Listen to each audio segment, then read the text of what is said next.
मेरी भाभी बहुत खूबसूरत और जवान थीं। वे घर में अकेली रहती थीं और मुझे अपने पास बुला लेती थीं ताकि उनकी तन्हाई थोड़ी बहुत मिट सके। मैं भी खुशी खुशी भाभी के पास चला जाता और उनके साथ कुछ अच्छे यादगार पल बिताता।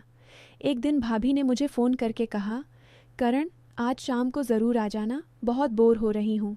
मैं खुशी से उछल पड़ा और तैयार होकर उनके घर पहुँच गया।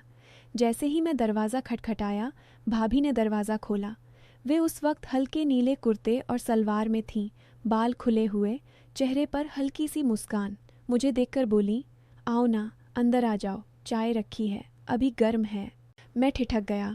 भाभी इतनी सुंदर लग रही थीं कि लगता ही नहीं था कि वे मेरे भैया की पत्नी हैं। भैया से उनकी शादी को सिर्फ 5 साल हुए थे।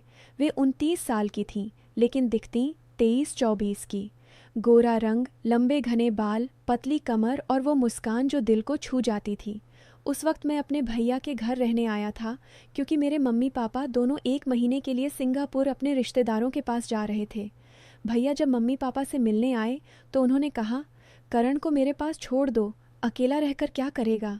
पापा ने कहा था, अब वह बड़ा हो गया है, अपना ख्याल रख सकता है।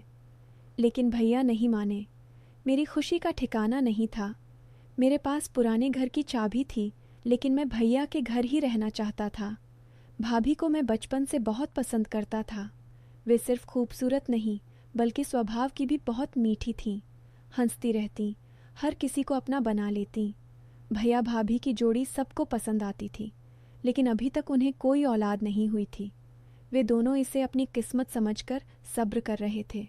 भैया भाभी से बहुत प्यार करते थे और भाभी भी उन पर जान छिड़कती थी। शादी के बाद भाभी का व्यक्तित्व और निखर गया था। वे पहले से खूबसूरत थीं, लेकिन अब उनका हर अंग अपनी तरफ खींचता था। पहले कुछ दिन सब सामान्य रहा। रात को खाने की टेबल पर भैया ने भाभी से कहा, प्रिया, मुझे कल सुबह दिल्ली जाना है। कम से कम 20 दिन का काम है। अगर ज़्यादा दिन होता तो तुम्हें साथ ले जाता, लेकिन करण यहाँ है तो तुम अकेली नहीं रहोगी। भाभी ने सर हिलाया और मुस्कुराकर कहा, कोई बात नहीं जी, करण है तो अच्छा है, तुम चिंता मत करो। अगले दिन भैया चले गए। अब घर में सिर्फ मैं और भाभी। मैंने उनकी आदतें जल्दी समझ लीं। वे सुबह उठकर योगा करतीं, फिर चाय पीतीं, खूब दूध वाली। मैं भी वैसी चाय पीने लगा। वे कहतीं, अरे वाह, तुम भी मेरी तरह पीने लगे। 5 दिन गुजर गए। एक शाम मैं दोस्तों से फ़ोन पर बात कर रहा था, कुछ हल्की फुल्की मजाक की बातें। भाभी पास में ही थीं, सुन लिया। उन्होंने तेज़ आवाज़ में कहा, करण, ये बातें बंद करो, अच्छी नहीं लगती। मैं शर्मा गया और तुरंत फ़ोन काट दिया। सॉरी भाभी, मजाक था। शाम को मैंने कहा, भाभी चलो बाहर घूम आएं। वे थोड़ा सोचकर बोलीं, ठीक है, लेकिन देर नहीं करेंगे। हम पार्क गए, आइसक्रीम खाई, बेंच पर बैठकर बातें की।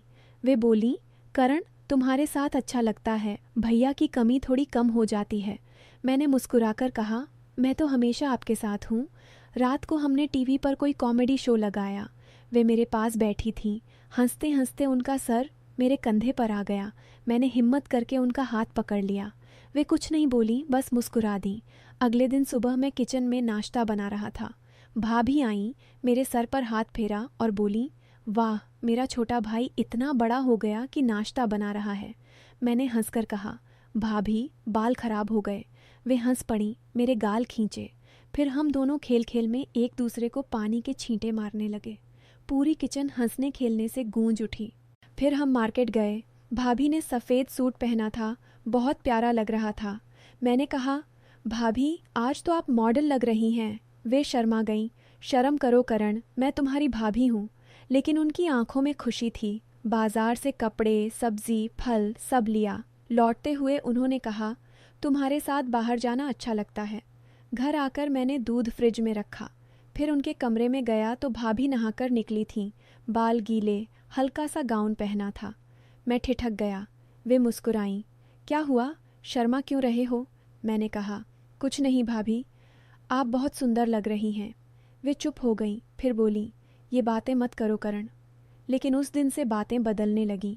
हम ज़्यादा समय साथ बिताने लगे। कभी छत पर चाय पीते, कभी किचन में साथ खाना बनाते। वे मुझे अपने कॉलेज की कहानियाँ सुनाती, मैं उन्हें अपनी क्रश की बातें बताता। एक शाम उन्होंने कहा, करण, तुम्हें कोई गर्लफ्रेंड है? मैंने कहा। नहीं भाभी, कोई मिली नहीं जैसी आप। वे हंस पड़ी, लेकिन चेहरा लाल हो गया। धीरे धीरे हम बहुत करीब आ गए। रात को लाइट बंद करके बैठते, बातें करते। कभी उनका हाथ मेरे हाथ में रहता। एक रात अंधेरे में उन्होंने मेरे गाल पर हाथ रखा। मेरी सांस रुक गई। मैंने उनकी तरफ देखा, वे भी मेरी तरफ देख रही थीं। पल भर को लगा जैसे कुछ हो जाएगा, लेकिन तभी भैया का फ़ोन आ गया। वे उठीं और अपने कमरे में चली गईं। मैं वहाँ बैठा रह गया। दिल ज़ोरों से धड़क रहा था। उस रात मैं सो नहीं पाया। बार बार सोचता रहा, ये क्या हो रहा है? भैया का विश्वास तोड़ रहा हूँ मैं। भाभी भी अकेली हैं, लेकिन ये गलत है। अगली सुबह भाभी फ्रेश होकर आईं। उनकी आंखें लाल थीं। उन्होंने कहा, करण, कल रात वो गलत था। मैं बहुत अकेली हूँ, लेकिन ये सही नहीं। तुम मेरे छोटे भाई जैसे हो। मैंने सर झुकाकर कहा, भाभी, मुझे भी बहुत पछतावा हो रहा है। मैं भैया को धोखा नहीं दे सकता। हम दोनों रोने लगे। फिर फैसला किया, भैया को बुला लें। मैंने फ़ोन किया, भैया, भाभी ठीक नहीं है, जल्दी आ जाओ। भैया 2 दिन बाद पहुंच गए। भाभी ने उनसे गले लगकर रोते हुए कहा, बहुत मिस कर रही थी जी, अकेलापन बर्दाश्त नहीं होता। भैया ने माफ़ी मांगी और कहा, अब ज़्यादा ट्रिप नहीं करूँगा। मैंने अंदर से भैया से माफ़ी मांगी। भाभी ने भी मुझे एकांत में बुलाकर कहा, करण, मैं अपनी कमज़ोरी पर बहुत शर्मिंदा हूँ। तुम मेरे छोटे भाई हो, मैं तुम्हें गलत नज़र से नहीं देख सकती। उस दिन के बाद हम दोनों ने कभी उस तरह की बात नहीं की। भैया ज़्यादा समय घर पर रहने लगे। हम तीनों फिर से खुश थे।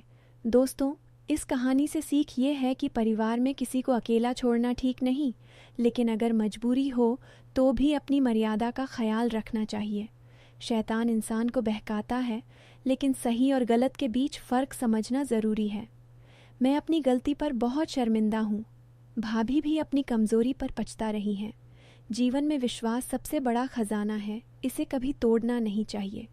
अगर आपको कहानी पसंद आई तो लाइक, शेयर और चैनल को सब्सक्राइब ज़रूर करें।